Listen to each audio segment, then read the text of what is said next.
pensado profundizar un poco la reflexión que había tenido el domingo, pero también está dentro de eso, porque la palabra en realidad siempre se encuentra, ¿no?, en un punto.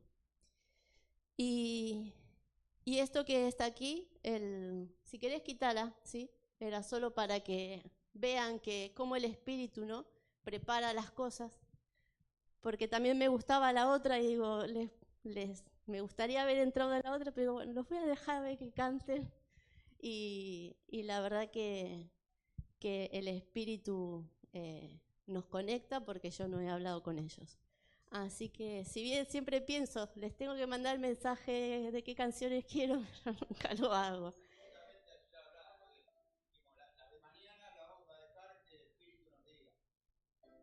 Pues siempre así.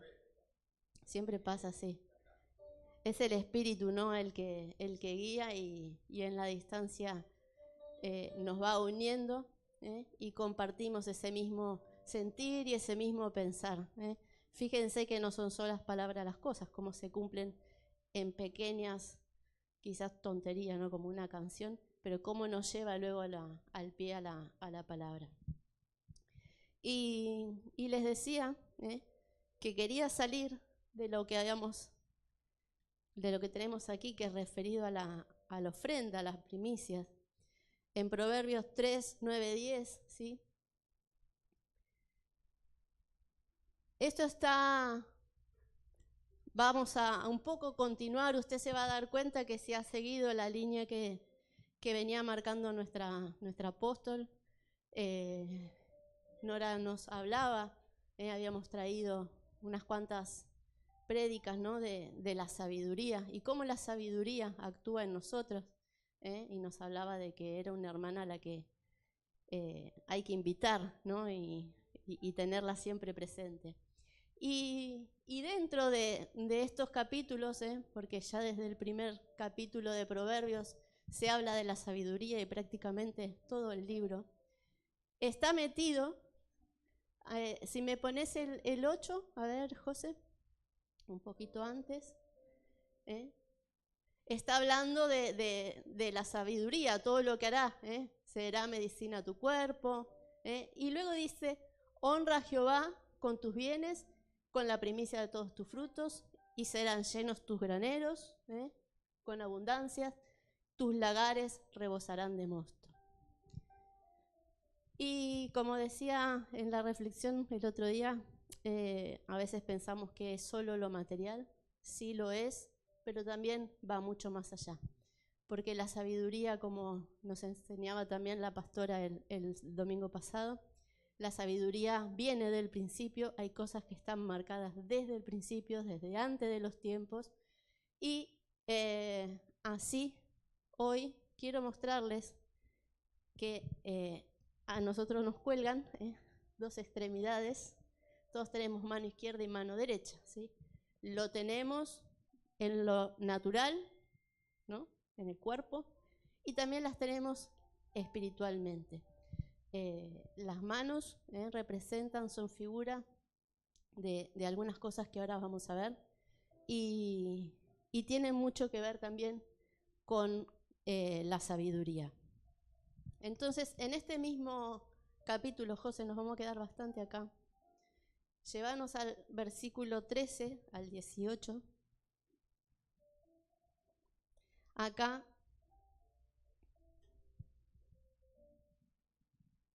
miren, bienaventurado el hombre que halla la sabiduría y que obtiene la inteligencia, porque su ganancia es mejor que la ganancia de plata, y sus frutos más que el oro fino. Más preciosa es que las piedras preciosas, y todo lo que puedes desear no se puede comparar a ella, ¿sí? La sabiduría sobrepasa todo lo que tú te puedas imaginar, ¿sí? Y mire, esta es la clave. Sigue hablando de la sabiduría. Largura de días está en su mano derecha, y en su mano izquierda riquezas y honra. Para Para poder llegar a todo esto, es necesario tener a la hermana sabiduría en casa. En nosotros, y en casa, en el cuerpo, ¿no? En la iglesia. ¿Por qué? Hoy solo nos vamos a quedar, si bien les voy a dar algunas cositas sobre la mano izquierda, nos vamos a quedar en la primera parte, en la largura de días, en la mano derecha, ¿sí? La largura de días es la eternidad que está puesta en nosotros desde antes. Somos llamados, hemos sido acabados desde antes. Pero ¿qué pasa? En el tiempo en el que estamos, cuando nacemos, comenzamos a manifestar eso que habíamos sido. Y una de las cosas, como les decía el otro domingo, es el poder saber, sentirme dentro del plan como una primicia, como un vino nuevo, de llevar alegría, ¿sí?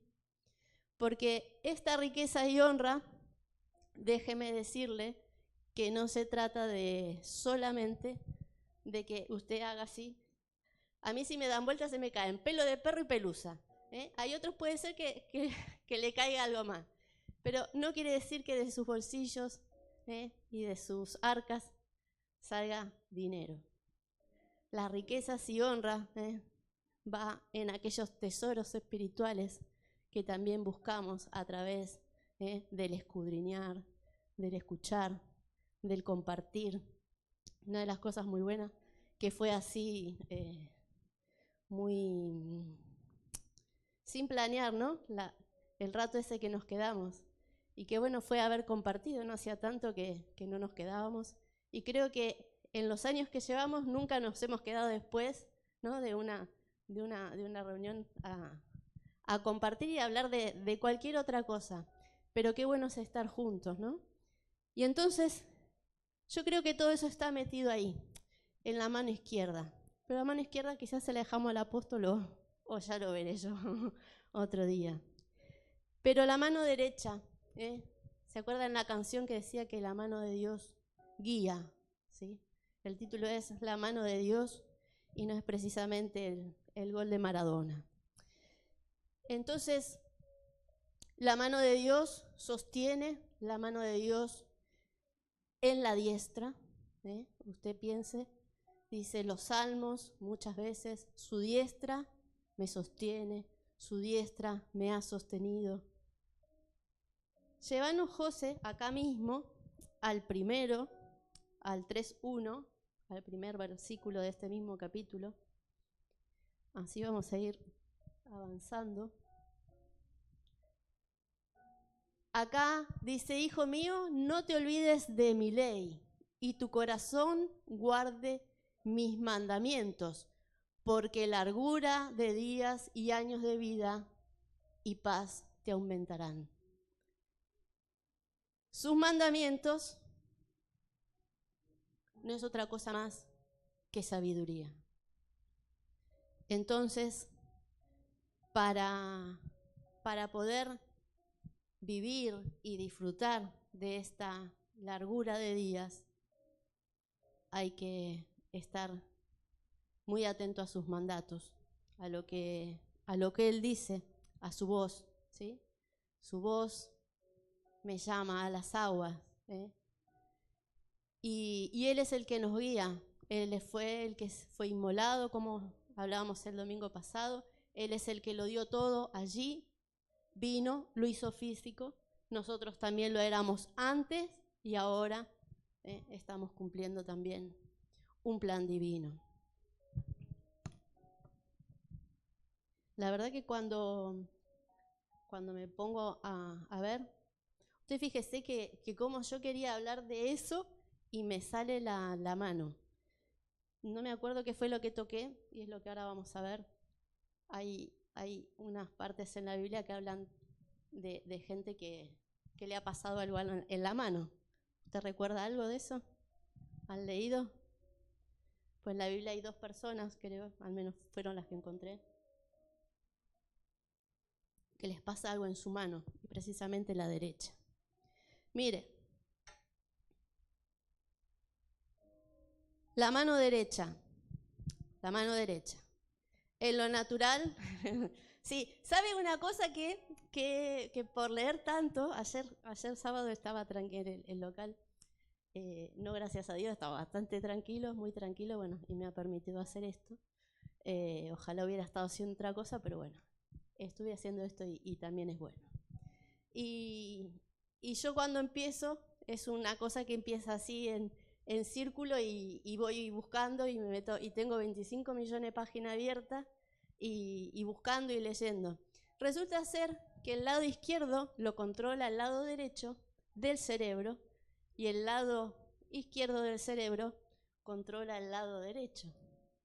Fíjese, tremendo lío que hace el cuerpo para dominar las partes. No le voy a decir nada más, vamos a ir a la mano derecha. La mano derecha, en lo natural, fíjense que generalmente da autoridad. Usted manda a su hijo a bañarse, manda al perro a la cucha, generalmente, damos órdenes.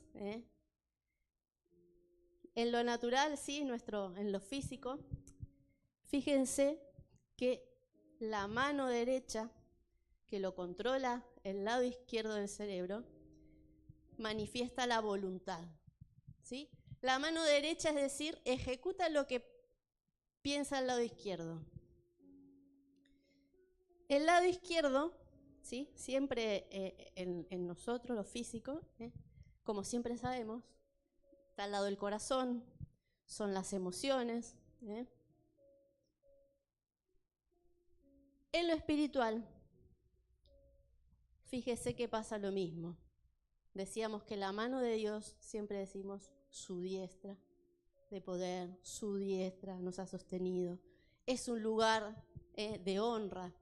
Jesucristo dice que está sentado a la diestra del Padre. Si quieren, podemos ver una posición de honor. Mateo 26, 64.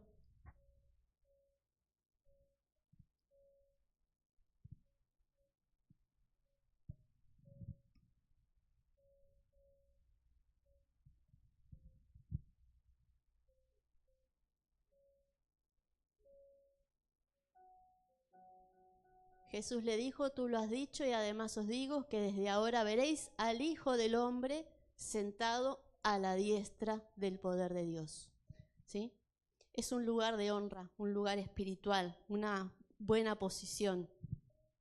Luego, si usted quiere apuntar, Salmo 118, 16, en Éxodo, hay muchos versículos que hablan sobre la autoridad, sobre el sostén, la ayuda de la mano derecha de Dios. En lo espiritual, vamos a la izquierda, pero solo le hacemos mención, es una posición menor, una posición inferior. Hay unos versículos, un capítulo que no lo apunté, se lo dije a Nora el sábado a la tarde, el viernes a la tarde, pero no lo apunté. Hay una parte que dice que se apartan a las ovejas a la derecha, y los cabritos a la izquierda. Las ovejas representan, ¿no?, la mansedumbre, la humildad, y los cabritos están ahí más revolteadores, ¿sí? Y se los deja ahí en una posición inferior. En la cruz, con Jesús, pasa algo similar. ¿A quién tenía a la derecha y a quién tenía a la izquierda? Al ladrón arrepentido, ¿no?, que estaba ahí también crucificado, lo tenía a la derecha, y al otro que se burlaba lo tenía a la izquierda. ¿Quién llegó con él al cielo? Pues el de la derecha. Entonces, ¿de qué lado quiere estar? ¿De qué lado quiere estar? Y resulta ser que la mano derecha, esta que representa la largura de días, yo lo veía desde este punto, se seca. Ahora que les digo el hombre de la mano seca, puede que a usted le venga en mente. Vamos a ver primero Mateo 12, 9. Hay los tres evangelios, ¿sí? Hablan de este acontecimiento. No se le dedican muchos versículos, solo unos pocos, de los que vamos a sacar lo que le pasa a este hombre. Dice, pasando por allí, vino a la sinagoga, está hablando de Jesús. Acá hay todo un revoloteo, porque Jesús, este es el día de reposo en el que pasa esta situación.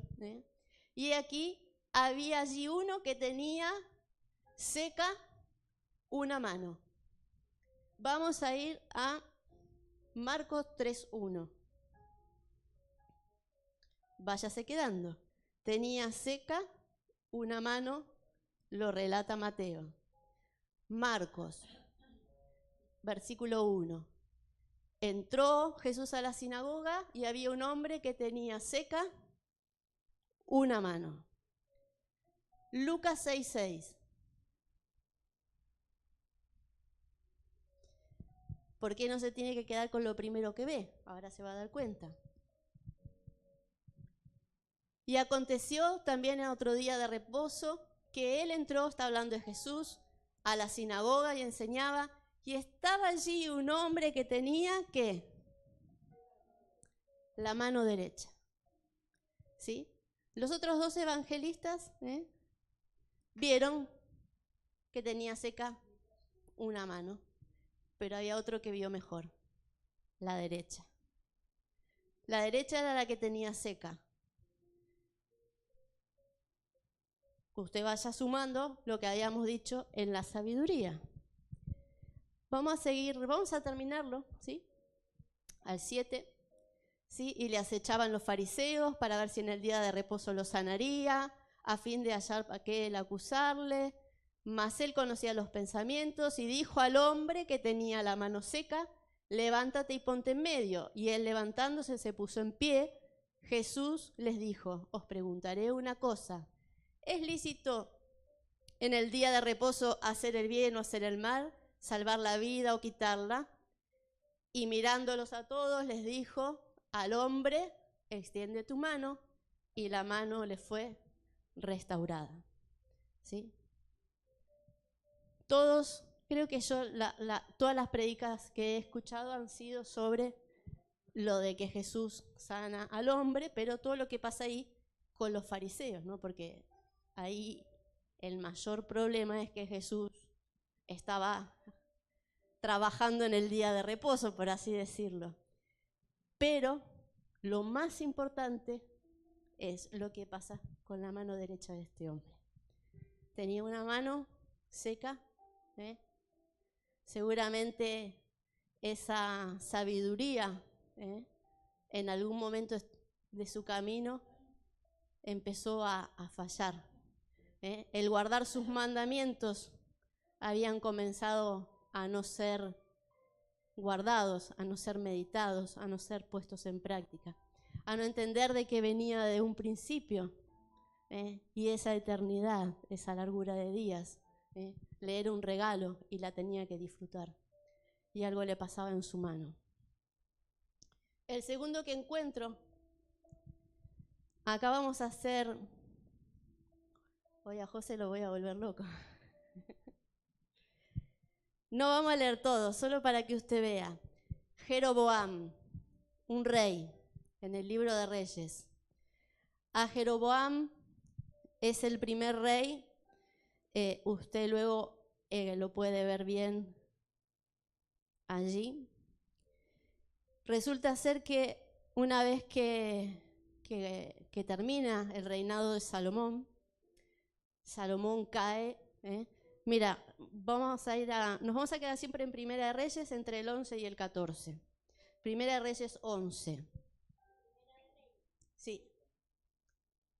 Primera de Reyes 11. Ahí, dale al 1. Miren, ya el título se lo dice. Déjale el título, José. La apostasía y las dificultades de Salomón. Salomón se le va la pinza. Salomón, su sabiduría pasa a otro plano. Salomón, que venía de seguir ese plan que tenía su padre, construir el templo, pues le aparecen las chicas y le aparecen tantas otras cosas más, y a Salomón esa sabiduría la pierde, ¿sí? Entonces es donde relata acá la caída de Salomón. Resulta ser que Salomón tenía, parece que le estoy contando un cuento. Salomón tenía un funcionario, un trabajador llamado Jeroboam. Cuando cae Salomón, usted luego léalo bien, el que gobierna el reinado lo coge el hijo, que se llamaba, ¿sabe cómo se llamaba el hijo? Roboam. Roboam llega al reinado y mientras tanto ahí se empieza a coser la parte para Jeroboam. En el 26 de este mismo, del 11, llevarnos al 26, acá vamos a ver, usted me está diciendo, ¿por qué me cuenta todo esto? Ahora se va a dar cuenta. Jeroboam es el primer rey de Israel. Yo se lo voy contando. Usted lee ahí del 26 al 37 o en casa lo apunta.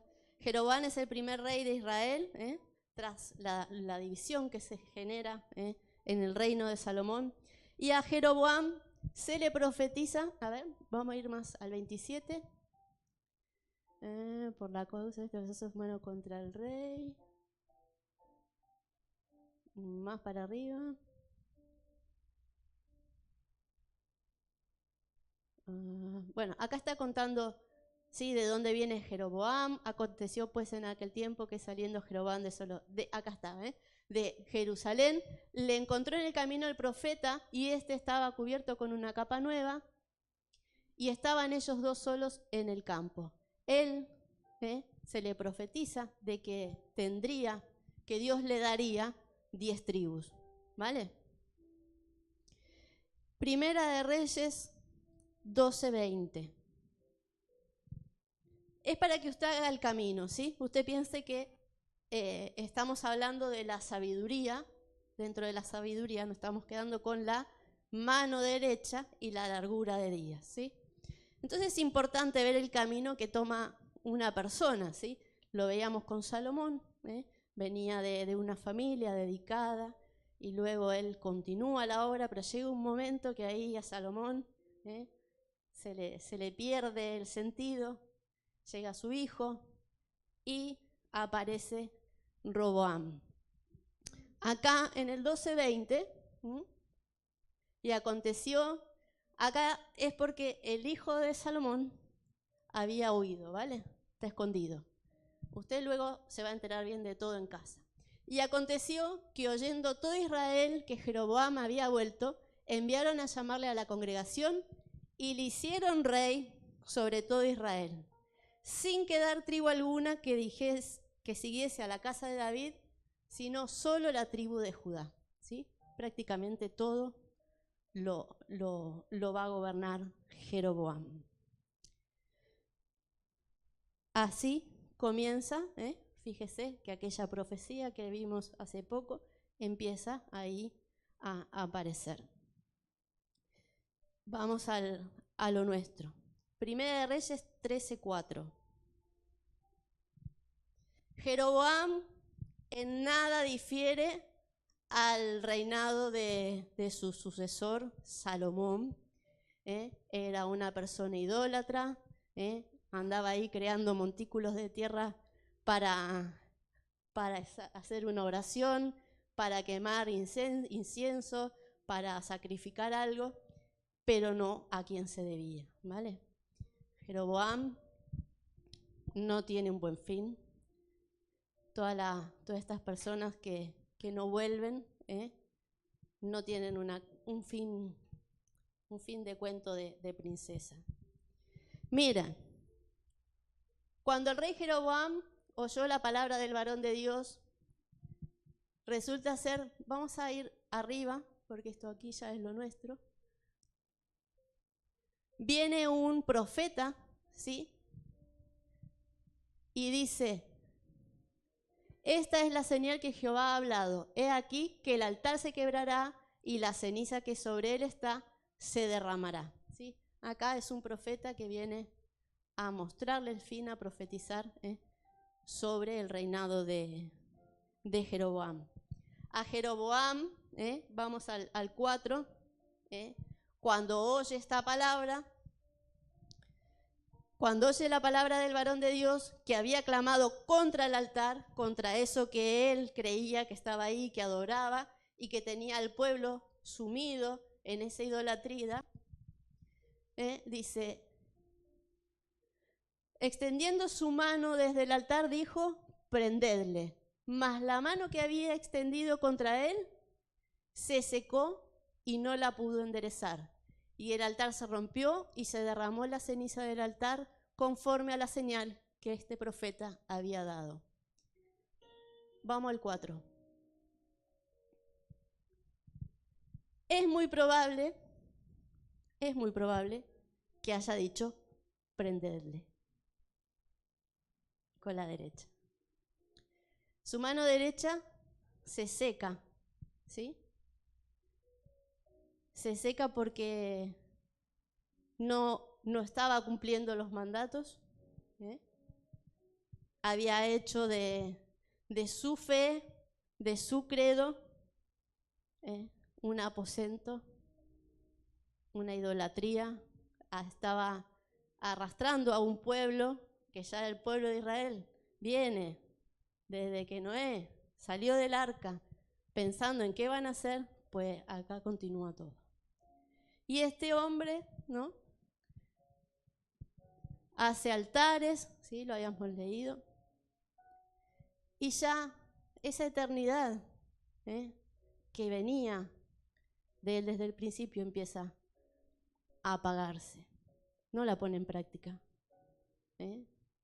Usted piense en situaciones suyas, póngale secuencias de su propia vida a esto que está pasando en la vida de estos hombres, sea el de la mano seca que vimos en los evangelios, como este que estamos viendo ahora.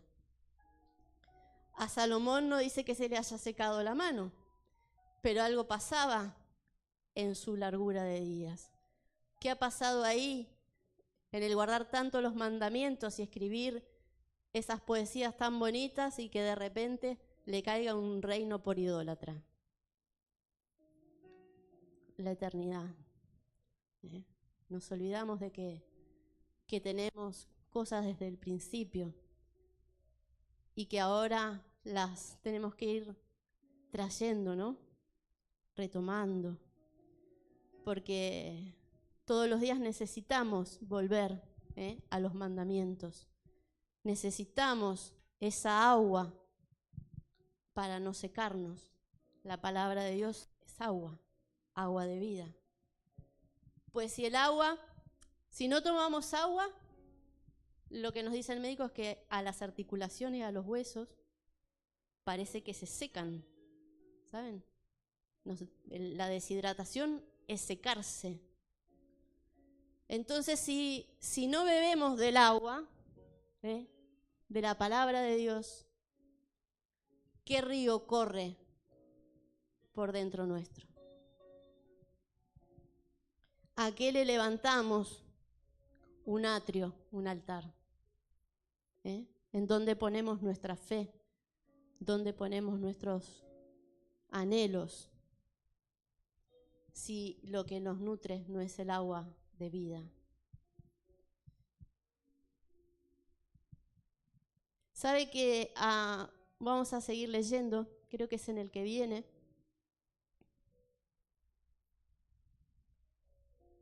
¿No? ¿Sigue? Mira.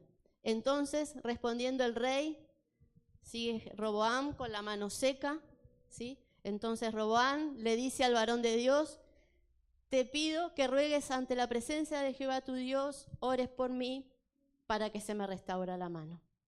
La mano haya sido esta, pero yo estoy segura que es esta, se restaura. Pero ¿qué pasa con el reinado de Roboam? Pues él le da una alegría en ese momento, tiene su mano restaurada, pero no se nutre del agua correcta. Él reina por 22 años y termina siendo un idólatra, sin vivir el gozo, sin vivir el gozo de esa eternidad, de esa largura de día que viene marcada desde el principio. Fíjese que a él, como al hombre que estaba allí con Jesús, a los dos se le restaura la mano, se le da la oportunidad, porque usted sabe que Dios es un Dios de oportunidades, ¿sí? Si le pedimos, dice pedir y se os dará. Entonces es una nueva oportunidad. Y yo pensaba, ¿no? ¿Cuántas veces parece que nos secamos? Creemos que ya hemos bebido demasiada agua y realmente esa agua no ha cumplido el efecto que tenía que ser. Puede ser porque ponemos la expectativa en cosas literales, como les decía el domingo pasado, cuando quizás se cree que es primero el que pone más, pero cuando en realidad las riquezas, honra, es una posición, y primeramente es cómo tú te presentas delante de Dios. Entonces es ahí como se empieza a manifestar. Puede que sigas siendo un pobre toda tu vida, pero nunca te va a faltar el agua de vida. Nunca te vas a sentir seco. Sobre cualquier circunstancia, Él provee, Él sostiene, Él ayuda. Su diestra es la que hace todo esto. Y es la que nosotros tenemos que activar. Porque yo creo que sin vivir la eternidad, hay gente que espera a morirse para ver cómo es la eternidad. Pero nosotros bien lo sabemos que es algo que tenemos que aprender a vivir ahora, que hay que gozarlo desde ahora y que hay que tomarla desde el principio, como venimos escuchando ya hace unas cuantas prédicas. La sabiduría está allí para tomarla, para meditar, para buscar profundamente, ¿sí? Guardar los mandamientos no es solo decir, Dios es amor, o no sé, lo que a usted le guste, y ya está, y repetirlo. No, es vivirlo. Es para que cuando llega esos momentos que cantábamos en la canción, ese pasar por las aguas, ese pasar por el fuego, ese pasar por el desierto, pues vivo en la eternidad porque su mano me sostiene y porque bebo del agua correcta. Entonces, yo hoy les dejo una pregunta. ¿Cómo está tu mano derecha? ¿Cómo la ves? Pues cada uno sabe y Dios también nos conoce, ¿sí? Nos podemos disimular entre nosotros, pero con Dios no. Entonces, si estos hombres, si esta persona, Jeroboam, pidió que le fuera restaurada y luego hizo lo que le parecía, ¿cuánto más un hijo arrepentido, viendo su situación y pidiendo agua nueva para que su mano sea restaurado? Entonces yo quería dejarle esta reflexión. Ustedes luego vea consigo mismo, hágase una autoevaluación, ¿sí? Pero siempre es bueno tomar la palabra de Dios y verla desde muchas perspectivas, ¿no? Yo siempre como les decía, cuando preparo cosas, empiezo a apuntar cosas en un papel y después intento a ver cómo la pongo en orden. Y cuanto más está ahí, te lleva, y digo, bueno, ya, no busco más porque parece que después se hace un hilo y si no estaríamos acá 10 horas hablando, pero beba del agua buena, que de nuestro interior corran ríos de agua viva, que nunca hará que nuestro cuerpo se seque, que nunca hará que nuestra alma se seque y que nuestro espíritu siempre esté vivo, esté vivificado. Estamos conectados, fíjense todo lo que hace el cerebro. Capaz que esto lo puede hacer la maestra, o ya estoy dando tarea. Pero es muy loco, yo no sé si lo había escuchado, pero me digo, el lado de aquí te pone el de acá, el de allá. Y seguramente que tiene una figura, en el espiritual lo podríamos encontrar, pero bueno, yo les dejo la tarea a ustedes. En la parte derecha, pues bueno, tarea para casa. Que el Señor les bendiga, que el Señor les bendiga. Amén.